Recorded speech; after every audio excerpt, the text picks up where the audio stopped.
What's the nature of your emergency?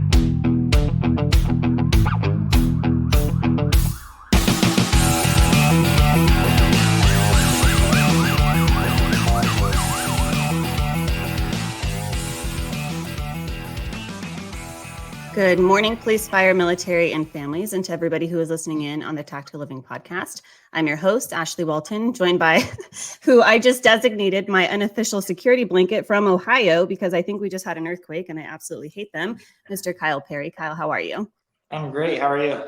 I'm good too. I really appreciate you waiting as long as you did to come on our show, and I'm very excited to have you. Good morning. Good morning. We are doing a giveaway. I found a really cool pistol grip mug to whoever comments the most within 24 hours. So drop your questions for Kyle, and then we will make sure to address them.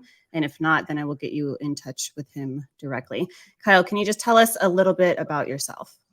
So my name's Kyle Perry. I'm from Ohio. I'm a Marine Corps veteran, and my background is in finance. So I started off in the corporate world the last couple of years, and I finally left my job 3 months ago, and now I coach full-time. I'm a mentor, and I'm a life coach that actually has life experience, because you'll see these 19-year-old kids on the internet nowadays that talk about being a life coach. So I was in the Marine Corps. I found sobriety. I've also found God within the last year. And ultimately, I just try to make one person a better person every single day. I'm from an area that's kind of a bad area, that there's a lot of crime that happens here. And the way I coach is I take all my life experience. I'm an ISSA master trainer. I was like the youngest plant manager on paper at 26 years old of a chemical plant. Beat alcohol. I've lost 100 pounds. So I wrap all that into one giant elite package, and I just give that to the world for free on the internet every day. And then when you sign up with me, you get that as a coach. I love how quickly you just brushed over. Oh, I'm sober now. Oh, I lost 100 pounds. Like it's no big deal. Good morning, everybody. Now, I'd like to go in a direction that I think is a little bit different from other interviews that I've seen you do, if that's okay. Because you are a veteran and we thank you for your service. But I'm hoping that we can kind of delve into a little bit of the emotional side and the mental health side when it came to making that decision, because a lot of what people struggle with is finding that place where they might call it hitting rock bottom, or something happens. And I'm just wondering, what was that moment for you like? So I had to internalize the change that I needed in my own head. The whole reason I went to the military was to get out of trouble and change my life. But you bring this with you, and you take your head with you everywhere you go in your mindset. And unless you've internalized you're the problem, nothing changes. So I went 4 years in the military. I still got in trouble. I almost got a breaking and entering and kidnapping charge while I was in the military. I still drank all the time. But it's easy to stay in shape when you're PTing 5-6 days a week, plus your friends work out all the time. And then I came home. I kept drinking a lot. And when you're in the corporate world, that's all you do is eat food and drink a lot of beer. And it's a super stressful job. I worked a lot, and I started drinking a lot. And I looked in the mirror one day, and I was like, this is not the example I want to set for my kids. So ultimately, it was just my kids and like my wife and the people around me. I just wanted to be a leader in the world, because today's society is so weak-minded and so excuse-driven. And I used to talk shit about those kind of people. And then I looked in the mirror one day, and I'm like, I'm that fucking person. And from that day on, I've been on a journey of just personal development.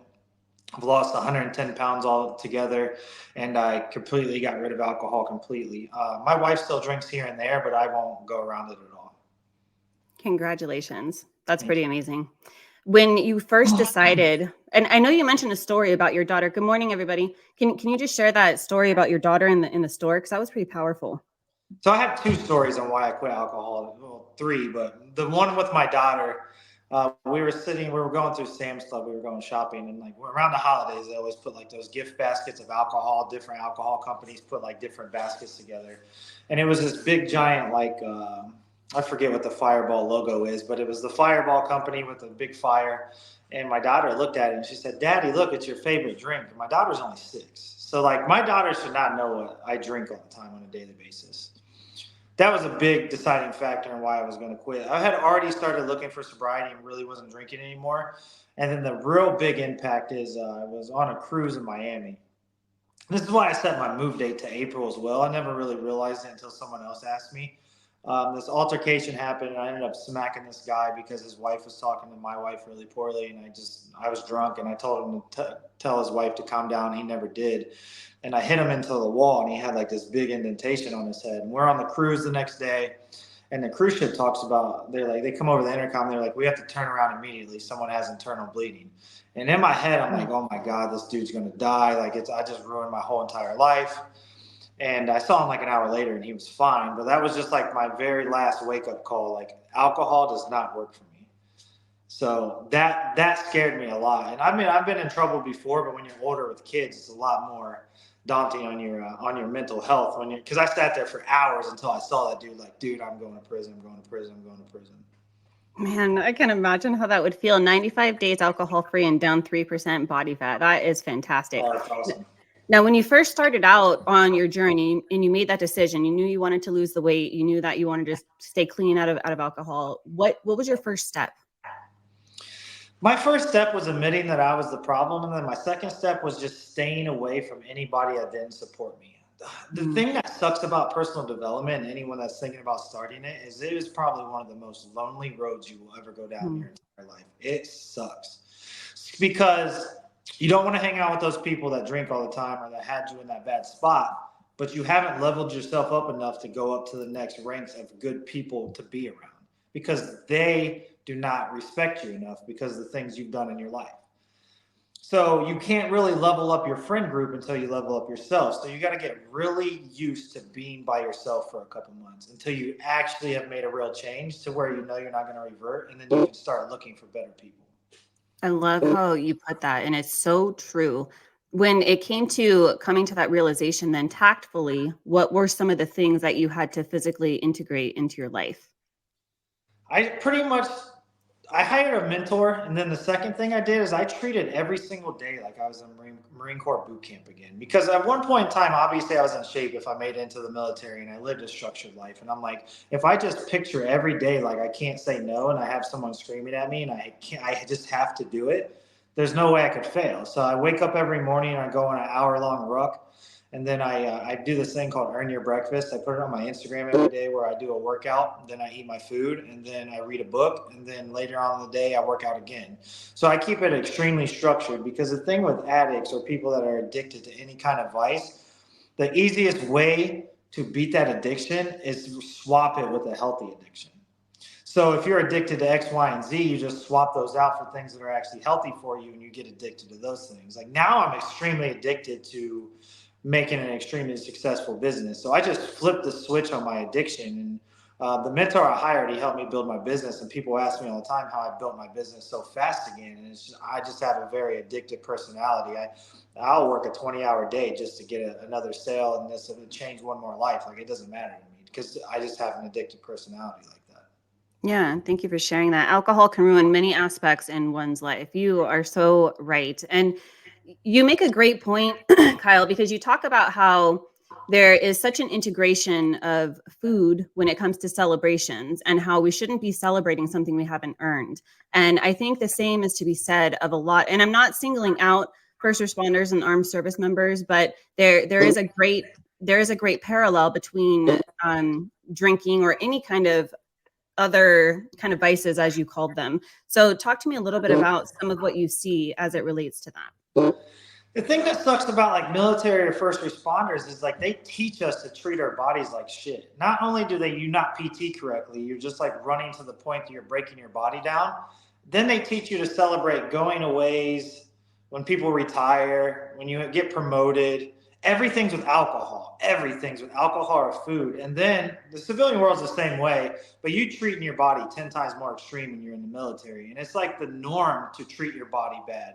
And which is the exact opposite. Like if you want to celebrate something, you should treat your body good so you actually feel good for the thing you're celebrating. Like I don't understand it now that I don't drink anymore. And like I look back on it, I'm like, why would I do that? Why would I make myself feel horrible because I wanted to celebrate myself that did something good in life, and then wake up and the whole weekend I feel like shit. Like, so I got promoted. If I got promoted on a Friday, I'm going to drink so much I feel like shit the whole weekend. That doesn't even sound like a real celebration if you think about it. Yeah, it's a strange thing because I too, I don't drink. And so It's a strange thing to have that conversation with somebody who is still in that mindset. So when people come to you and they're asking for help, how do you help guide them into understanding it that way? The real answer is if they haven't internalized it, you can. I have friends that are still on drugs out here in like the streets, and I've tried to. I brought one of my good friends into my home a couple years ago. He's on fentanyl really bad, and I detoxed him in my basement. I had him sober for 2 weeks. He ended up getting mad at my wife, screaming at her when I went to work because he wanted to leave. So I came home, tried to talk him out of it. He still left, and if they haven't internalized the change themselves and they actually deep down want it, I can't want it for you. I don't care if I charge $1 billion for a plan. You could pay it, and if you didn't have the real mindset to change, you're just gonna waste the money. Yeah, that's so true. And it's so admirable to bring somebody into your home to try to help them in that way. And I think that's a great way of explaining it. Now, if somebody does decide, that this kind of sounds like my story and they might want to reach out to you, what would be some of the things that you would walk them through? What does week 1 look like for one of your clients? So the first thing I do, especially if they're looking for sobriety or just a better life in general, I'm a little different than most fitness coaches. I don't even like to call myself a fitness coach. I focus specifically on their habits and their mindset for the first month. Like if you're drinking a lot and you're not doing anything physical, I might literally just start you out walking every day. And then once you get comfortable with that, I might swap out if you're drinking pop for a couple Coke Zeros. And then if you're smoking 15 cigarettes a day, I'll have you start chewing more gum so that way you can get down to like 13. Because the thing about it is, if you cold turkey everything all at once, all you're doing is setting yourself up for extreme failure. Because the thing is, and I know I talk about quitting your vices, but if I can take you from smoking a pack of cigarettes a day to 10 cigarettes a day, that's still an accomplishment, and it still betters your life, and it still puts you at a healthier standard. And as you see your body start changing and your mindset start changing, it becomes a snowball. And eventually you won't want to smoke those cigarettes anyways, or you won't want to drink that much alcohol anyways, because when you start looking in the mirror every day and you start to see the results and you start to feel how good you feel mentally, it's easier to start dropping those things. Now that you've stepped into this excelled version of yourself, what have been some of the biggest changes that you've seen just in your personal life? My relationship with my wife.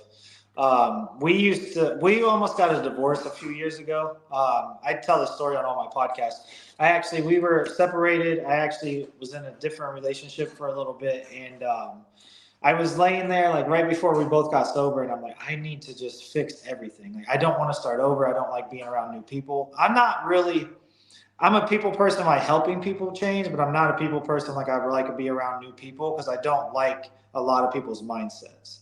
And I just remember like it makes more sense to just fix everything in my life than starting over again. So like I called my wife, I was like, hey, I want to talk. And that was like another like stepping stone in all of our personal development. And then she started going on her personal development road. And she wasn't perfect either. So we had to change together. I think what most people don't realize is they try to like point the finger at one person. But normally if there's a failed relationship or something going on, it's on both people. Because if you both let it go that long for that bad of a time, and someone could have stepped up and just talked to the next person to do it. So I think my relationship, and I spend a lot more time with my kids now. This is what I hate about people, like the people that are out of shape and they like make a lot of excuses. They're like, well, I just want to spend more time with my kids, but they're liars. They're not spending any time with their kids. They say that shit to make the fitness people, the people who are in shape, try to feel bad. But the thing is, like, I take my kids on walks now. I look over sometimes, my kids are just doing burpees because they see me doing it all the time. My kids come out into the gym and hang out with me an hour and a half every day. I play video games with my son every single night. I make way more time because I'm not tired and I don't feel like shit when I wake up. And I get way more hours of the day. I put all my kids on the bus now. And before I would get drunk on the weekday and I wouldn't want to do it. And then I'm like, oh, you could just walk. It's not far. But now I like give my kids ready. I take them to the bus. I hang out with them for an hour before I go to work, make them breakfast if I want to. 95% of parents aren't doing that, even if they work out or not. And they try to make us feel bad because we take care of ourselves. But if you take care of yourself first, you really put your kids first. Yeah, and I think that people who have it they have it right, I would say. That we're too busy to really care about other people or to make those kinds of comments. And so I think for me, that's a great indicator, right? And we can have empathy for those people. But I also love your approach in not feeling ashamed, like social media nowadays want you to when it comes to calling out people like that, because I feel that masculinity has changed so much. And being a daughter of a very empowering father and having 5 brothers, I appreciate and I value when men act like men. So it sounds like your approach is kind of like the no bullshit sort of style, which I think we need more of. I actually have it. You can't see it, but my old logo used to be weight loss with no BS results. So like, because I think life in general is just overcomplicated. Everyone wants to like overcomplicate it. And they want to talk about the science and this and the science and that. And this is the most ideal way to do something. Like if you just wake up every single day and you say, I'm going to treat my body like I'm supposed to, and I'm going to be a good person, everything else fades away. All the drama, all the bullshit, all the negativity. Life becomes extremely simple once you put yourself first and you just take it serious. I have one of those selfish questions as a coach, because you mentioned that you also got closer to God in the past year. So talk to us a little bit about that. Yeah, so it's crazy because I actually used to be anti-religious, and I used to be like every time someone would bring up God, I'd be like, I don't know, why are you talking about the sky wizard? Like, it used to be like the most crazy thing to me, and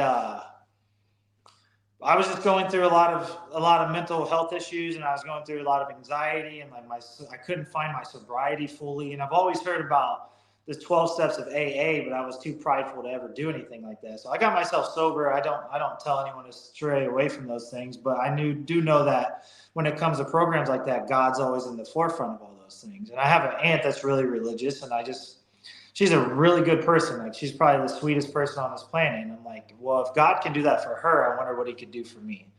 And I kept thinking of stuff like that, and I kept praying, and I didn't really feel anything. And I always believe everything happens for a reason. My wife works for this doctor. He's an older guy, and he's like, hey, do you and Kyle want to come to church? And I'm like, yeah, I'll go. And my wife she didn't even ask me. She thought I was going to say no. And then I just started going every day, every Sunday after that. And my business is kind of too big right now. I'm so busy. Haven't been able to make it. I've been watching church services on Sundays on my phone. But within 3 months of going there every single day and just the atmosphere, I got baptized on Easter in front of like the whole church. And it was like up in the pew. And the reason I did that is like that was another way to hold myself accountable. Like I just gave myself to God in front of like 500 people. I'm always a person. That's why I speak all my goals into the phone, so that way I can't back out of it. And same way I got baptized. The only thing I don't like about religion is people are like, oh, you can't, how do you believe in God and you cuss? Like, where does it ever say you can't cuss? The only thing that the Bible has ever said is you can't take the Lord's name in vain, but like, that just means like, don't speak. That doesn't even mean cussing, is you just don't speak down on his name. And there's so many judgmental people in religion that makes people want to stray away from it. But just like anything in life, just don't pay attention to those negative people. There's going to be a bad apple and everything. Like just like the cops are getting attacked right now, but there's bad people in the military. I met tons of people that were shitty humans, but it's just what it is. If you really want religion, it will really change your life. And the best story I have about God, and this is a true story. This was on my birthday. This is in October. I had just started my business. I left my corporate job. My corporate job, I was making 6 figures. So to leave that and have kids is a very scary decision to try to make. And I was doing good, and then my business kind of slowed down for a second. And I'm like praying to God. I'm like, God, I want to know if I actually did the right thing, and this actually is the decision I should have made. I prayed that on October 11th. My birthday was October 12th. On my birthday, I had a $4,000 day. I got a supplement sponsorship. I actually ended up turning that part down, and then I got a published book deal where I get to tell my story, and I get to be a part of this pair. It's a whole chapter I get in this book that's about faith. And the guy, every time he publishes his book, he's a best-selling author. So my name will be attached to it, so I can also call myself a best-selling author. All of that happened the day after I prayed for a sign if I should keep going. And the thing about religion is people pray for a sign, and they pray and ask God, and then they get the sign and then they ignore it. and then they wonder why their faith doesn't get stronger, or they don't get closer to God, or they don't keep moving forward in life. It's because they keep asking for these signs, and they just don't. That we all know that person that got too drunk that's hugging the toilet, like, God, if you just let me make it through tonight, I won't drink again. And then he drinks the next day. Right. Or they hear the signs and then they don't put in the work. Yeah, like that's why I such tell a good people all the story. time. You can pray and manifest all you want, which I highly believe in. Like I have a manifestation journal right here. But if you don't put the work in, those words that you speak into the universe don't matter. Yeah, absolutely. I know we got to wrap it up here, but I'm just wondering for anybody who might be timid, but listening to this and then feeling your story and then feeling what you're saying resonate with them, what advice might you give to them? If you actually feel motivated right now to make a change, you have to do it right now. Fitness, weight loss, personal development is a very emotional state of mind. And if you do not turn on the personal development as soon as you feel emotional enough to do it, you're going to fail and never start. We all know people that's like, oh, I'm going to start on Monday. But then when Monday comes around, they don't have the motivation anymore, so they don't start. Like I lose sales sometimes because I'll get on an hour-long podcast and someone had messaged me like, hey, I really need to lose weight. And then by the time I get back to them, it's been an hour and they already lost the motivation. Because like once you feel that feeling that you need to change, you need to just start. Like go pack your breakfast for tomorrow, or just go do something that'll motivate you, because when you wake up tomorrow, the motivation is not going to be there, I promise. Yeah, I love that you said that. And I know you have a give back program for veterans. Can you tell us what that is? Yeah, so I have it kind of on pause right now because I've tried it and it didn't work. Because I had to where people could donate up to $750 and I would coach and mentor a veteran for free. But I'm having this issue right now when you give something someone for free, they don't hold value to it. So a lot of them were falling off after like 2 weeks because someone talked them into doing it, and then they tried it and then they didn't have any real sentimental ties to it because they didn't pay for it. So I'm revamping how I want to run the program right now. I'm trying to start a sober program in person to where you come for 3 days and it's like a mastermind. So I'm working with that with my good friend that's in the Army. He's in the Special Forces. He gets out in April. So we're going to try to do our first one in April. So that part is kind of on pause right now because the whole free thing didn't really go over well. They didn't stick to it. Hey, I can attest to that. People who pay attention. That is for sure. So what is the best way for somebody to get a hold of you? So the best way to get a hold of me is just on Instagram. It's Perry's_Powerhouse_fitness. And you don't have to want to buy a program to talk to me. I talk to people all day long. So, I mean, this is what I do for a full-time job. If you're feeling lost, you're feeling lonely, and you just need someone to pick someone's brain for a couple seconds, it doesn't cost me anything to give you a few answers. Obviously, I can't give you a full-blown life plan like I do for the people that pay, but I don't ignore anyone. And I talk to people on a day-to-day basis that I know that can't afford any type of programs, because at the end of the day, it's all about just being a better person and motivating one more life change, because one life changed is really 100 lives changed, because then you treat your kids better, then they treat people better at school, and then it's just an ongoing thing. Yeah, I love that so much. If you're listening to this and that resonated with you, I would implore you to go on to Instagram now and to take action. Just like Kyle said, don't let that moment of inspiration pass you by, because something is going to distract you an hour from now. And Kyle, thank you again for your inspiration and for your service and for spending time with us this morning. And I look forward to having you come back on, especially when that book comes out. Yeah, thanks for having me. And the last thing I have to say is if I know it sounds cliche, but if I can change my life, anyone can. I was on a really bad path and for a long time. So if I can do it, anybody can. 911, what's the nature of your emergency? That's awesome. Thank you so much. Thank you.